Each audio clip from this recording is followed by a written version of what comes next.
सर्वांना नमस्कार. रुद्रदामिनी या लव्ह स्टोरीचे 18 एपिसोड यापूर्वीच अपलोड केलेले आहेत. कृपया ते सर्व एपिसोड ऐकण्यासाठी आपल्या चॅनलला भेट द्यावी.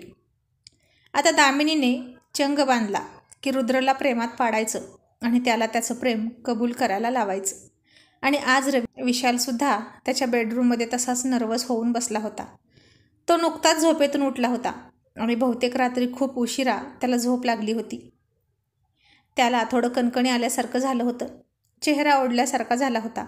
मागच्या काही दिवस सुरू असलेलं ड्युटीचं प्रेशर आणि दामिनीचं टेन्शन, त्यामुळे विशाल थोडा थकला होता.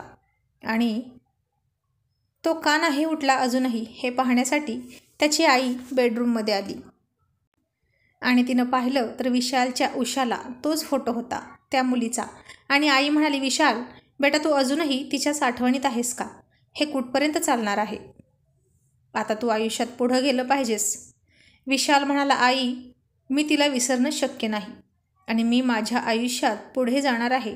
मी कुठं नाही म्हणालो, पण तिच्यासोबतच. आई म्हणाली, विशाल ती सापडली तर उत्तमच होईल रे, पण जर ती नाही सापडली तर तू कुठपर्यंत तिची वाट बघत बसणार?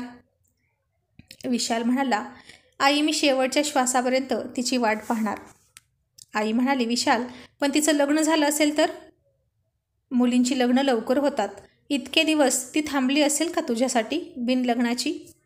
विशाल म्हणाला, ते मला माहीत नाही आई, पण माझं मन मला सांगतं की मला ती भेटणार म्हणजे भेटणार. आई आणि हसून म्हणाली, लहानपणीसुद्धा असाच हट्टी होतास तू. आणि तुला माहीत आहे का, तीसुद्धा आपल्या घरी सारखी यायची. मला मोदक बनवू लागायची, पुरणपोळ्या बनवू लागायची. इतकी छोटी होती पण परिस्थितीमुळे खूप मॅच्युअर केलं होतं रे तिला. तुला तिच्या हातची पुरणपोळी तेव्हापासूनच आवडत होती. आणि पहिली पुरणपोळीसुद्धा खायला तू सुरुवात केली बरं का तिथूनच. नाहीतर तू पुरणपोळी खातच नव्हता. खूप छान होती बघ मुलगी. एवढ्या लहान वयात किती हात वळायचा तिचा प्रत्येक कामात. आणि तिचा तो भाऊ सुद्धा यायचा ना सोबत. आणि विशाल आता भूतकाळाच्या आठवणीत हरवून गेला आणि हसून म्हणाला, हो ना, तो आणि दामिनी मला नुसता त्रास द्यायचे आणि किचनमध्ये तुझ्यासोबत ती असायची. मी मात्र अभ्यास करायचो आणि दामिनीचा मात्र एकच हट्ट, दादा आपण खेळ खेळूया. तू पोलीस, मी वकील. आणि तो छोटा तिचा भाऊ तो चोर असायचा. मी त्याला पकडायचो आणि आपल्या दामिनी वकील मॅडम त्याला माझ्या तावडीतून सोडवून न्यायच्या. माझ्याशी भांडून सतत त्याची बाजू घ्यायची. तो सारखा माझ्या वस्तू तोडायचा, पण दामिनी मी त्याला ओरडेल म्हणून सगळा आळ स्वतःवर घ्यायची. मला माहीत असायचं की दामिनी कधीच चुकत नव्हती. चुकायचा तर तो, पण ही बहादरीन कमरेवर हात ठेवून त्याच्या आणि माझ्यामध्ये उभा राहायची, त्याची ढाल बनून.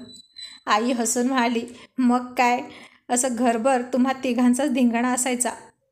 ती मात्र अजिबात खेळत नव्हती, जास्त हसत नव्हती, सतत कामात असायची. विशाल म्हणाला, म्हणूनच मला ती खूप आवडायची आई.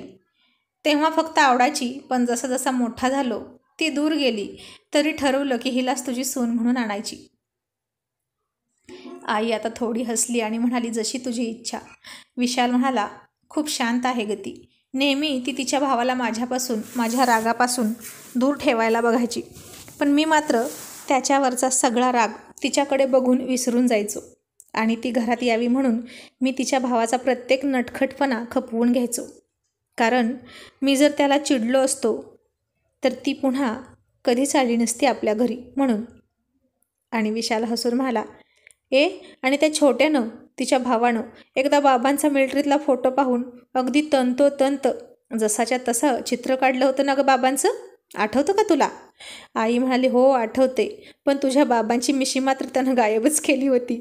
आणि आता विशालही हसला आणि म्हणाला, खूपच नटखट होता तो सुद्धा. आणि आई म्हणाली, तुला सांगते,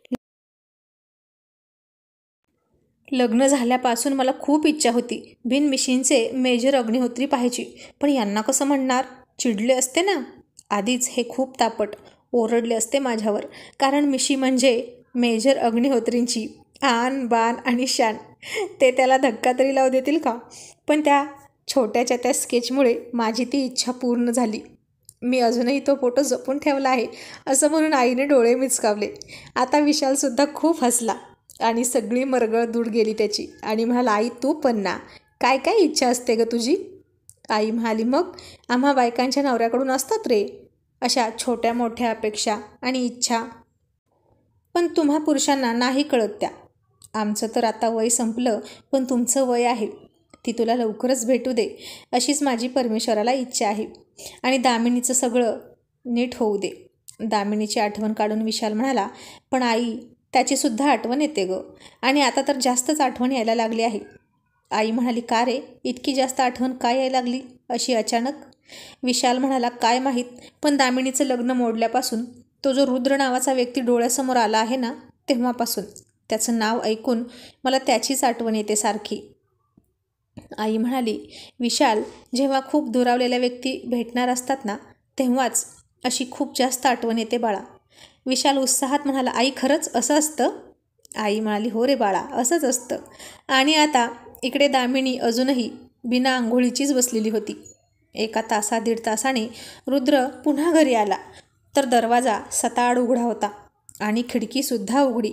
आता दामिनीला कोणी पाहत नव्हतं. विशाल तिचा भाऊ आहे हे कळाल्यापासून तो भाग वेगळा, पण रुद्रला तिचं हे वागणं अजिबात आवडलं नाही.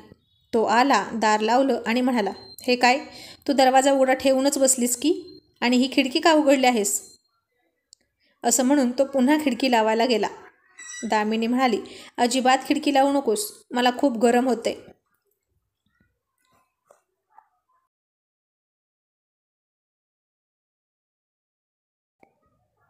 रुद्र म्हणाला, मग हे फॅन कुणासाठी आणले आहेत?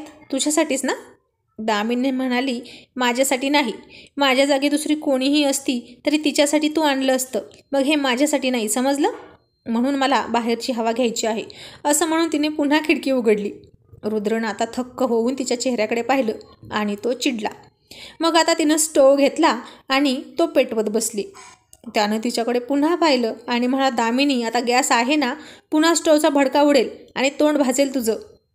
ती म्हणाली, रुद्र, तो गॅस माझ्यासाठी नाही, किती वेळा सांगू तुला, कारण मी कोण आहे तुझी? रुद्रला आता समजत होतं की ती अशी का करते. आणि मग रुद्र रागारागात उठला आणि तो तिच्या हाताला येणार नाही इतक्या उंचावर कपाटावर स्टोव ठेवून दिला. आणि आता घे, कसा घेतेस ते बघतो, असं तो मनात म्हणाला. आंघोळीला गेला, आंघोळ केली, शर्ट घातला आणि पुन्हा त्याने शर्टच्या बाह्या मागे मोडपल्या. तसं ते बघून दामिनीने बकेट उचलली आणि पाण्याला निघाली. तो म्हणाला, दामिनी, तू जाऊ नकोस पाण्याला, घरात पाणी आहे. ती म्हणाली, ते पाणी माझ्यासाठी कुठं भरलं आहेस? तू गल्लीतल्या इतर लोकांना आण आणि घाल त्या पाण्यानं आंघोळ, माझं मी आणू शकते. आता रुद्र दोन्ही हात कमरेवर ठेवून तिच्याकडे फक्त रागानं बघत होता. तिनं तशीच बकेट हातात घेतली आणि त्याच्या हाताच्या बाह्यांकडे रागात बघू लागली. आता रुद्रला वाटत होतं की ती सुचवते तसं बदल आपल्यात करायला नको, नाहीतर तिला उगीच वेडी आशा लागेल की मी तिला पसंत करतो आणि तिला हवे ते बदल माझ्यात करतोय. म्हणून त्यानं आता दाढी वाढवायची ठरवली, केस वाढवायचे ठरवले आणि व्यवस्थित राहायचं नाही असं ठरवलं. पूर्वी होता तसं राहायचं असं ठरवलं. मग ती त्याच्या हाताच्या बाह्यांकडे बघते हे त्याला कळलं. मग त्यानं हळूच बाह्या खाली ठेवल्या. मग दामिनीनं सुद्धा हातातली बकेट खाली ठेवली. पुन्हा रुद्रनं बाह्या मुडपल्या. तशी पुन्हा दामिनीनं हातात बकेट घेतली. त्याच्या ॲक्शनवर तिची रिॲक्शन होत होती आणि मग शेवटी रुद्रनं त्या बाह्या व्यवस्थित केल्या तिला हव्या तशा आणि तिने बकेट खाली ठेवली आणि तो बकेट घेऊन डोक्याला वैताग आहे नुसता असं म्हणून बाहेर गेला. आणि आता दामिनी गालात हसत होती. रुद्र पाणी घेऊन 10 मिनिटांनी परत आला तर कॉटवर चक्क गण्या आणि पक्या बसले होते आणि दामिनी त्यांना चहा बनवत होती. आणि हे पाहून रुद्र फार चिडला आणि म्हणाला, तुम्ही दोघं इथं काय करताय? चला चालते वा इथून. आणि तसे पक्या आणि गण्या घाबरून उठले. आणि आता दामिनी म्हणाली, मीच त्यांना थांबवलं आहे, मी त्यांच्यासाठी चहा करते आहे. प्रकाश भाऊजी, गणेश भाऊजी, तुम्ही दुधाचा चहा घेता ना? आणि आता तिच्या तोंडून प्रकाश आणि गणेश हे शब्द ऐकून आपण हे नक्की कुठं आलोय हे त्यांना कळत नव्हतं. आणि ते दोघेही भारावून जात म्हणाले, हो हो वहिनी, दुधाचा चहा चालेल आम्हाला. रुद्र त्यांच्या पाठीत धपाटे घालत म्हणाला, चालेल काय चालेल, साल्यांनो फुटा इथनं. आणि तुम्ही दोघं इथं माझ्या परवानगीशिवाय घरात आलासच कसे? पक्या म्हणाला, कसे म्हणजे? वहिनींनी आत घेतलं. रुद्र थक्क होऊन म्हणाला, वहिनी? ती तुमची कधीपासून वहिनी झाली? आणि हे कोणी ठरवलं? गण्या हसून म्हणाला, वहिनींनी ठरवलं. आणि 5 मिनिटांपूर्वीच आम्हाला कळलं. आणि त्यांनीच आम्हाला सांगितलं की आता तुम्ही दोघं लग्न करणार आहात. त्यामुळे आता आजपासून आम्ही वहिनींचे भाऊजी. आणि आता आम्ही वहिनींचा रिस्पेक्ट करणार. आणि हळूच रुद्रला चिमटा घेत पक्या म्हणाला, साल्या, तुझ्यात हिंमत नाही ती हिंमत ती मुलगी असून दाखवते. तो नुसता नेबळट आहेस, भेकड कुठला. आणि आम्हाला तर वहिनी एकदम पसंत आहे. इतक्यात दामिनी दोघांसाठी चहा घेऊन आली. आणि गण्या म्हणाला, वहिनी, रुद्रला पण चहा द्या ना. आणि दामिनीनं कपाट उघडलं आणि त्याच्यासमोर दारूची बाटली दिली आणि म्हणाली, घे तुझा थंड चहा. तसं पक्या आणि गण्या खूप हसायला लागले. रुद्रचं आता काही खरं नाही असं म्हणाले ते. गण्या हळूच म्हणाला, वहिनी, चहासोबत बिस्किट मिळेल का? दामिनी म्हणाली, हो भाऊजी, देते ना.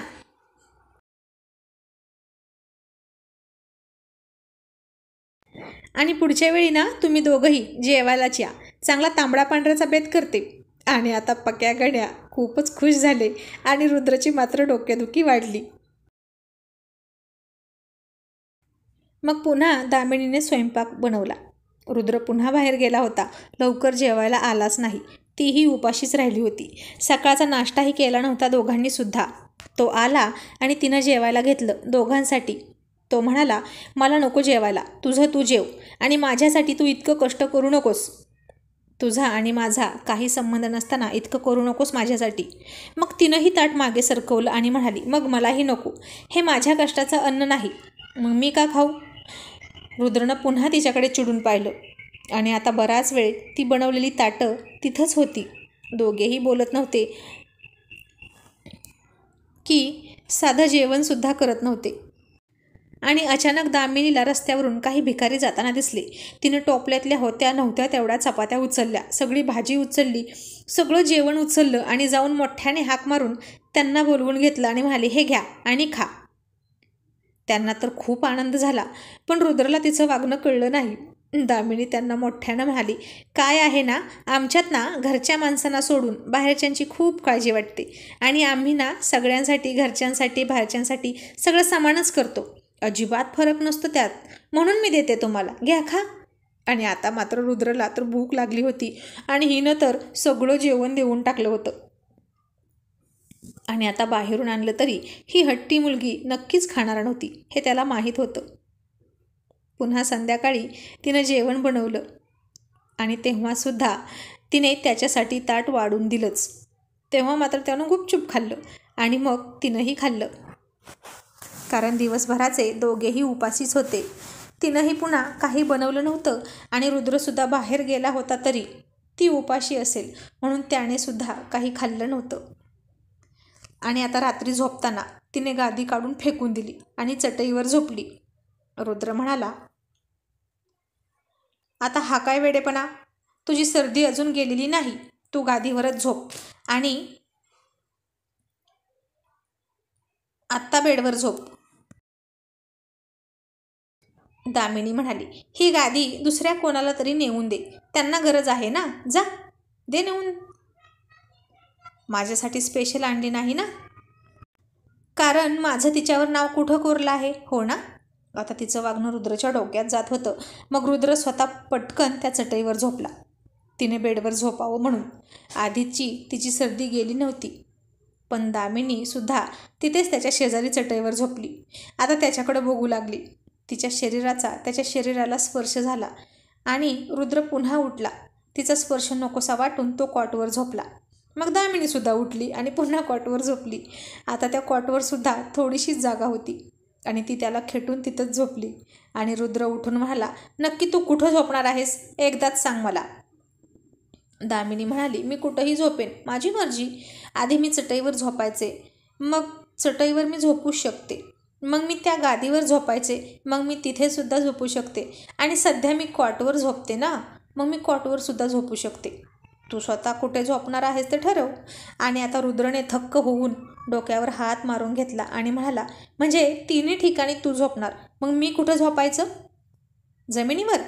दामिनी म्हणाली, आता या तिन्ही वस्तू तर जमिनीवरच आहेत, त्यामुळे मी जमिनीवर सुद्धा झोपू शकते.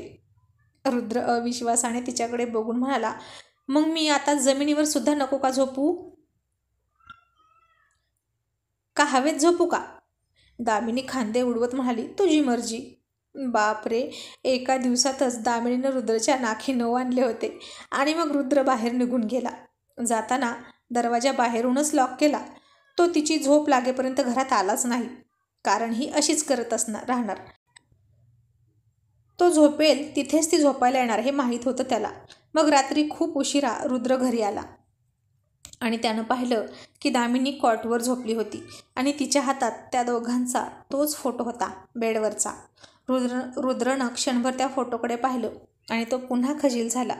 विवस्त्र दामिनी आणि विवस्त्र तो.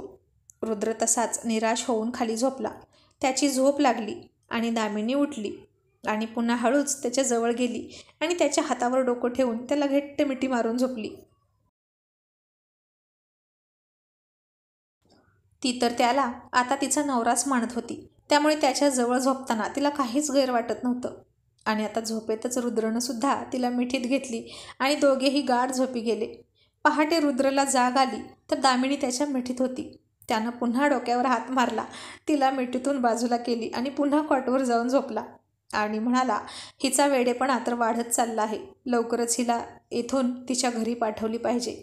आणि दामिनी मात्र पहाटेच रुद्राच्या स्वप्नात रंगून गेली होती.